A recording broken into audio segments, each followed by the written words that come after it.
We have Giratina Origin form coming to the next raid boss in Pokemon Go. I'm going to give you the counter guide to help you guys max out. I'm going to give you the top budget counters and the 100% IVs and more in this video. So let's jump in. When you know what time it is, welcome to the Trader Club. Here we go.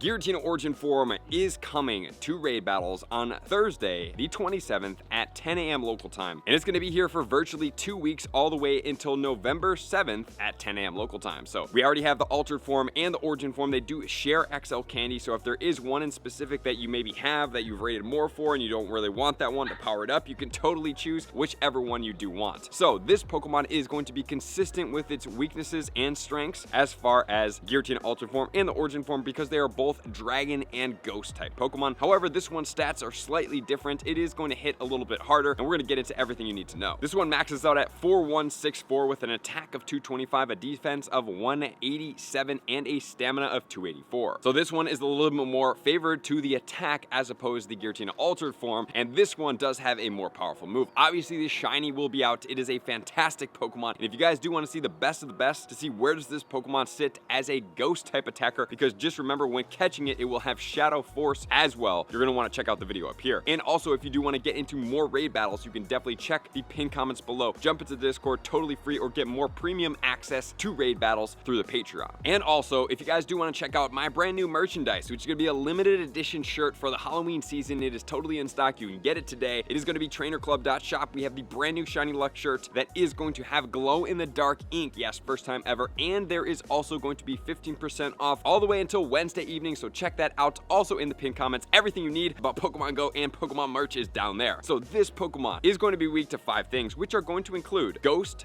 Dragon, because just remember, Ghost is strong against Ghost and weak against Ghost, and Dragon is the same thing, and there's the only 2 typings, and it just happens to be that the Giratinas are both of those typings. It's also going to be weak to Fairy, Ice, as well as Dark. So those 5 things are it's going to be weak to, and it's going to double resist normal as well as fighting, which isn't really too important as far as us going in against this Pokemon. And just remember, this Pokemon does have different IVs because it does have a different stat distribution than does the altered form. The 100% IVs at level 20 are going to be 2105. And then boosted under 2 conditions, which is going to be windy weather and foggy weather, is going to be 2631 at level 25. And as far as this Pokemon's moves, it does get 2 moves for this fast move, Shadow Claw and Dragon Tail. Dragon Tail is the premier raid attacker moveset, so it will be doing a lot of damage against dragon Pokemon. And Shadow Claw is a pretty decent ghost move as well. And then as far as the charge moves, it is also going to get 3. It is going to get Ominous Wind, it is going to get Dragon Pulse, and it is going to get Shadow Ball. Shadow Ball being the strongest move for a ghost type attacker, so it is going to hit relatively hard. And as far as Dragon Pulse, not really that big of a deal. And then as far as Pokemon trainers to take down this Pokemon, for level 40 counters with no best friend boost or weather boost, it's going to take 1.96 trainers to take it down. So yes, this Pokemon is definitely doable, which then is going to lead us into the counters, starting with the Megas and the Shadows. Let's start off with the number 1 Pokemon, and that is going to be Mega Gengar with Lick or Shadow Claw and Shadow Ball. So I usually have Shadow Claw on all mine. You might have Lick. It doesn't really matter too much, but this Pokemon is the strongest. And the other cool thing about Mega Gengar is that it is a ghost typing. So if you have listened to me and you have put it at Mega level 3, that means you're going to be getting extra Giratina candy when catching it, so it can be the top counter and it can be the top way to produce extra XL candy for this Pokemon. And if you don't know about Mega level 3 and you want to know more about it to get extra XL candy to make these raid bosses cheaper to max out, you can check the video up here. In spot number 2, we do have a Shadow. This one is going to be Shadow Dragonite with Dragon Tail and Outrage. In spot number 3, we have Shadow Salamence with Dragon Tail and Outrage. The one thing about the Dragonite which makes it a little bit easier to do is that Outrage for Salamence is the Calm Day move. Outrage for Dragonite is a easily TMable move. So Dragonite is favored over is the Salamence, right? So in the Shadow form, that is what I'm going to recommend, even though if you do have the Shadow Salamence, you can always use an Elite TM to be able to get that move on it, but it is going to take for sure an Elite TM. And then in spot number 4, we have Snarl and Avalanche on Shadow Weavile. And I'm not going to go further beyond any of these shadows. You can use Shadow Latios, but that's a premium to max that Pokemon out, and I definitely don't think it's worth it because you have these other budget shadows that you can use that are not going to take that premium XL candy coming from raid battles to max it out like the Shadow Latios would, which is then going to lead us into the non-shadows. All right, let's jump in. And I'm also, while I go through, going to point out the top budget counters while we go through here. Okay, so looking further beyond here, we also have the Mega Houndoom, which is going to be Snarl and Foul Play on this Pokemon. Honestly speaking, good Mega, but I would rather you go for a ghost or a dragon because it's going to be strong and it's going to give you the XL candy. In the next spot, we do have Shadow Latios. Shadow Latios is very strong Pokemon. It is a dragon type, Dragon Breath and Dragon Claw on this Pokemon. This Pokemon will also boost the XL candy coming from here, so you can use either of those Pokemon that are going to be good. In the first non-Mega, non-Shadow, this is not a budget counter. We are looking at Rayquaza. Rayquaza with Dragon Tail and Outrage is very strong, but definitely glassy, and with the dragon moves on this Pokemon, even though Dragon Pulse does not hit very hard, it will still hit this Pokemon relatively hard because it's less bulky than others. And then in spot 5 and 6, we have Mega Absol and Mega Latias. Probably would skip over those Pokemon as I already have talked about, stronger in all of those categories. In the next spot, we have regular Salamence with Dragon Tail and Outrage. This Pokemon is very good. It is a budget counter. I will give you the full list of budget counters if you want to check the timestamps towards the end after we're done with all these counters. But this Pokemon, remember, it does have Outrage, but that is an elite TMable move. Why? Because it is going to be the Calm Day move from Bagon. Then next, we have a Calm Day move on this Pokemon, which is going to be Hydreigon. This one is calling for a dragon in a dark move, but you can also use double darks, but the Brutal Swing is what's going to make it this powerful in this spot. Then we have Palkia with Dragon Tail Draco Meteor, followed by Darkrai with Snarl and Dark Pulse. Or you can use the Shadow Ball, which is recommended here. However, either of them work, but for whatever reason, the simulators are always saying that Shadow Ball is more powerful on the Darkrai, which is quite crazy to me. Which then leads us into Mega Gyarados, which you can use with dragon moves or dark moves. Next is going to be Dragon Tail, Dragon Claw on Haxorus, followed by Dragon Breath and Draco Meteor on Dialga. Then comes Garchomp with Dragon Tail and Outrage. Really powerful, definitely a budget counter. Followed by Zekrom with Dragon Breath and Outrage, followed by the Dragonite with the Dragon Tail and Outrage, followed by Zacian, Snarl and Play Rough. And then also we do have the Giratina Origin form coming at this Pokemon, which would obviously be the Shadow Claw, but then also Shadow Force is the recommended moveset, because definitely check out that video that I talked to you guys about to compare Shadow Ball and Shadow Force. And then we have Mega Alakazam, followed by Mega Charizard, X for the dragon typing, and then next we have Reshiram and Weavile, which then is going to lead us out of this, and I'm going to mention the top few budget counters to go after this Pokemon. Number 1, which is going to be Salamence. Salamence has had a Calm Day. Unfortunately, it was before the XL Candy, but this Pokemon definitely did. And the next Pokemon is going to be Hydreigon. We just did have Dino Calm Day, so there is plentiful of XL Candies out there for this Pokemon, and you can easily get it lucky to be able to power it up for half the Stardust and not have to spend any money on any of these raid battles to get some of the top legendary counters when they are not budget counters in any means. And then there's 2 more in here that are going to be Garchomp is an absolute Swiss Army knife of a Pokemon, has a future Mega, it's going to be a boss, same with Salamence, but this one is going to be the Outrage, and it gets Dragon Tail. Man, this Pokemon is insane. And then we have the Dragonite, which is going to work well. Unfortunately, Dratini Calm Day isn't until November 5th to be able to use this Pokemon truly to its advantage, but you did see that as a Shadow, it's extremely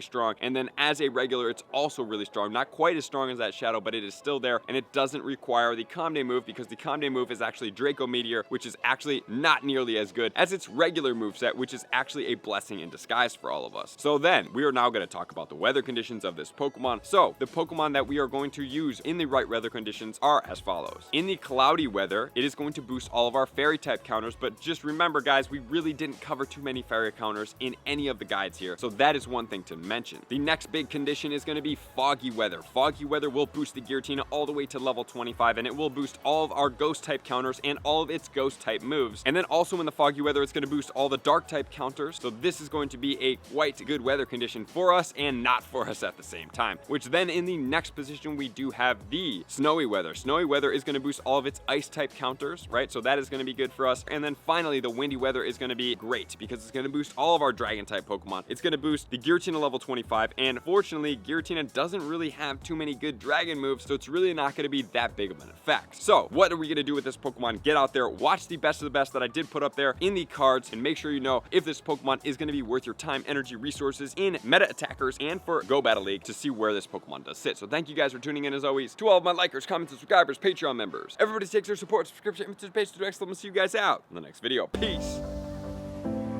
I want to take this time to thank everybody who supports me in every facet. It means the world to me, and an extra special thank you to all my Patreons. I greatly appreciate the extra support to continue to allow me to pursue Pokemon Go full time, allowing me to create my daily video uploads in the most timely fashion for everyone's benefit. Plus, I get the amazing experience of sharing my creative processes behind the scenes and raiding all around the globe with select upper tiers. Thank you everybody for being a part of the Trainer Club. You all mean the absolute world to me, and I will see you guys out on the next video.